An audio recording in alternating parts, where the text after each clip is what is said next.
Bloody Ridge is a quiet and peaceful place today. But long ago, it was the very site of a fierce and important battle that goes down in the history of Solomon Islands.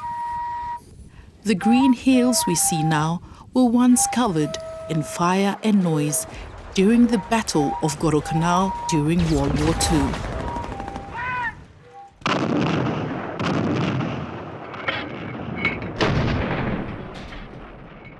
The job of looking after this special place falls to the National Park, which was declared in 2017 by the Ministry of Culture and Tourism.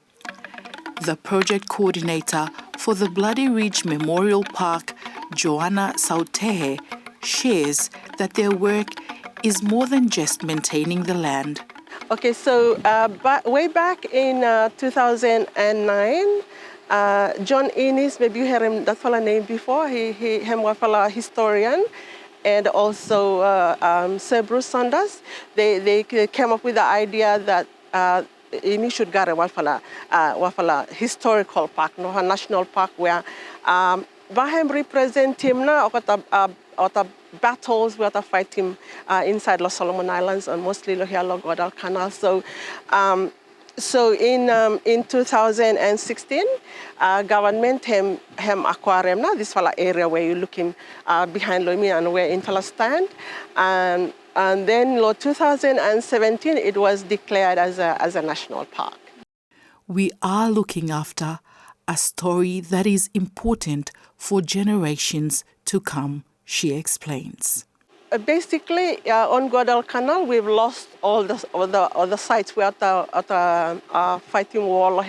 It's the only historical site where we are able for protect him and preserve him as a historical site for the future generations. Blame or to have learn him about him war happened here on Solomon Islands. So, and also I would like to say that time what I fight here World War II, yeah? Perhaps this is where this is a turning point for the Battle of Guadalcanal. So this is quite an important site for government Blamey and also the people of Blamey, the Solomon Islands.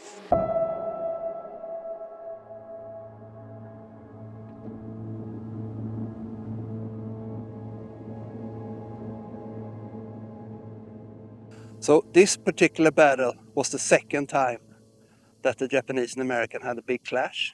The first one was down at Tenarue River, and Americans won. They had never really met like that before, so they were a bit surprised. The Japanese thought that the Americans would just run away, and they didn't. So it was the first time. So they knew that now it's serious. They're not going to run away immediately. We have to take this. We have to send our best troops. So they sent very experienced soldiers and they landed them over at Coulee Point over there.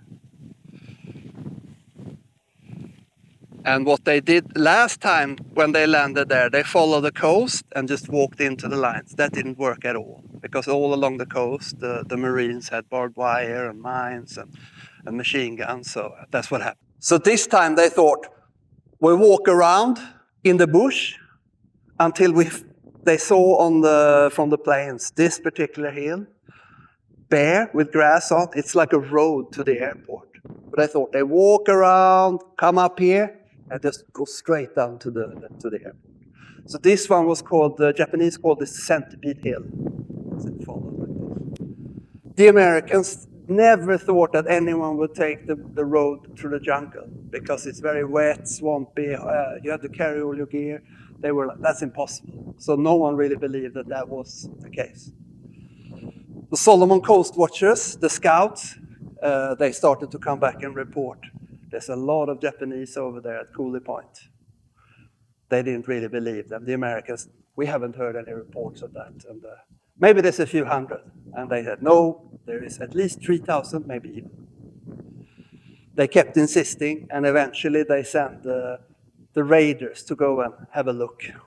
And when they arrived there, they found the whole camp with all the supplies for the attacking soldiers. And by seeing how much supplies was there, they realized, yes, there is 3,000-4,000 somewhere in the jungle.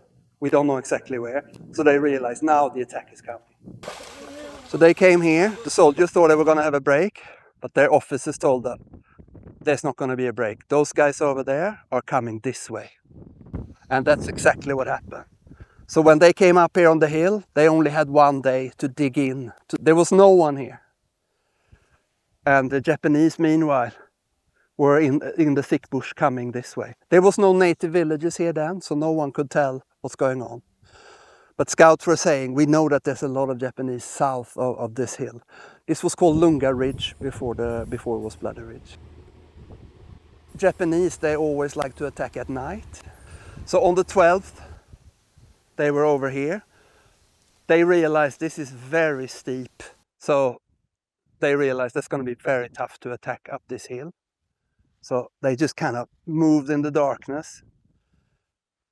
This line here was raiders, paramarines on that side, and also down there was a line where the village is now. So they ran into the line. That time, very thick jungle. But a lot of Americans died and a lot of Japanese died down there also. That was the first in the evening on the 12th. That's the hill where the Americans, the last stand on the second day. Sun come up, planes from Henderson came and strafed them, bombed them, artillery from Henderson, and also the Americans on the hill could see. The commanding officer was Colonel Edson. He realized that this hill here, that it could be cut off because now the Japanese are coming from both sides. And so he prepared very quickly. Everyone start preparing the last stand at that hill 2. During the day, the Japanese had surrounded everywhere. So as soon as the dark came, they attacked this side, that side, that side. And immediately he realized, this is very dangerous. And they just called on the radio, everyone come back to hill 2, you're about to be cut off. So people here just ran flat out along this road. The hill here looked exactly the same. There was a road on top, there was grass. The Japanese came very close to overrun, as in push them back. So when we did UXO clearing, we found mixed American and Japanese gear together, meaning, they've been fighting and dying right here. And that the valley below there is full of Japanese stuff. So there was a huge mass grave there, 600 Japanese. They've been disinterred now. But when we did the UXO clearing, we found a lot of Japanese equipment blown apart, meaning they had been hit by artillery or grenades as they attacked, and them and their equipment had been destroyed. So, we found half a water bottle, a helmet with holes in it. Still today, 83 years later, in that valley around there. But that last stand, it's very famous because if they had lost there, it was so close to the airport. So they very likely would have pushed through and they, in 5 minutes down at the airport, starting to destroy planes, and they could have kicked out the Americans from Guadalcanal. And if that had happened, the history would have looked different.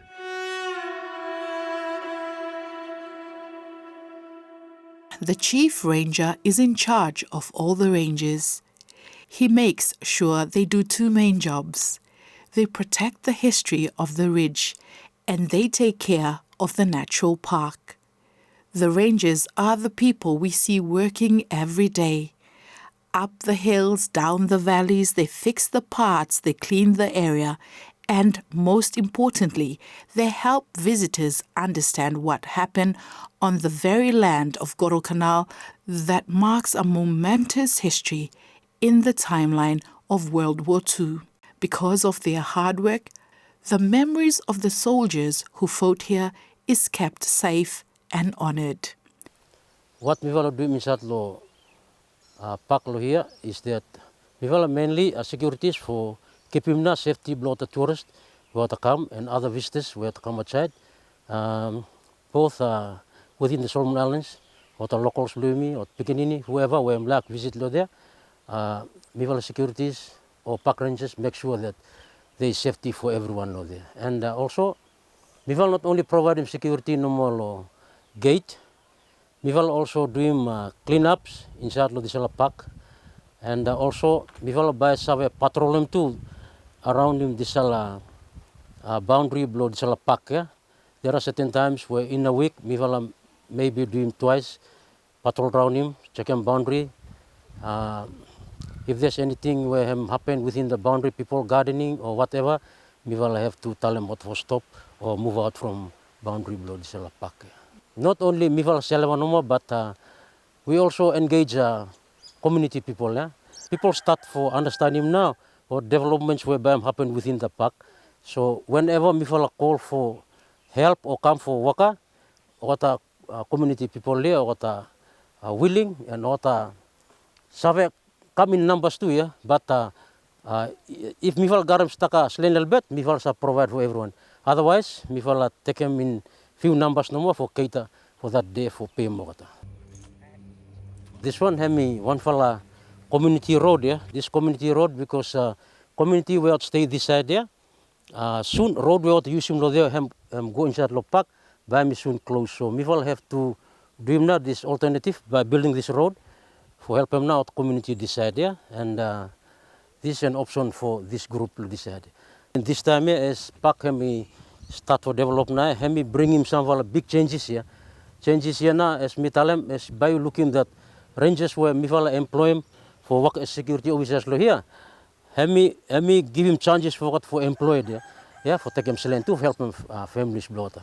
And also people were sitting around this community, what got them changes too for come and looking what tourists was come around there, and what's sell them to some crafts what got them, what people there, and also as population increase around this place, future misabe government got them more plans and more programs that by him misabe benefit him now, or the communities or people will live around this place here. So so far, Pake hemi achieving some developments where me benefiting now people within this community. Me fight for a woman when me work with them okata male rangers here. This worker me find him helping me a lot, lo side lo finance, and then him helping me too. Him helping me like me dream some for new things like exercise 1 for 2 yeah, 1 for the dream lo here, and then 1 for 2 rangers yeah, me go bang for dream training law rangers too behind no this time lo future come might me for dream some for training law rangers.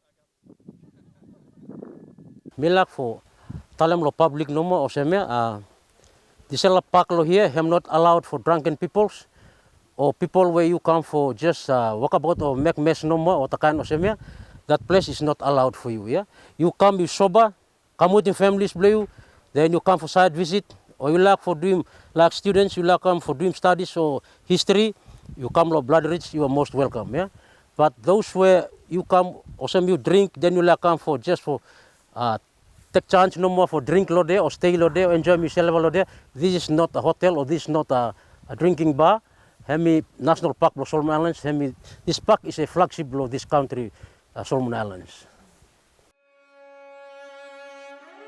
The project is ongoing as work is still in progress with the communities of Bloody Ridge. But the main goal on the line is to make this historic site a national pride of historic prominence that stands not just as a monument to war, but as a sacred ground for peace, learning, and a unified national identity for generations to come.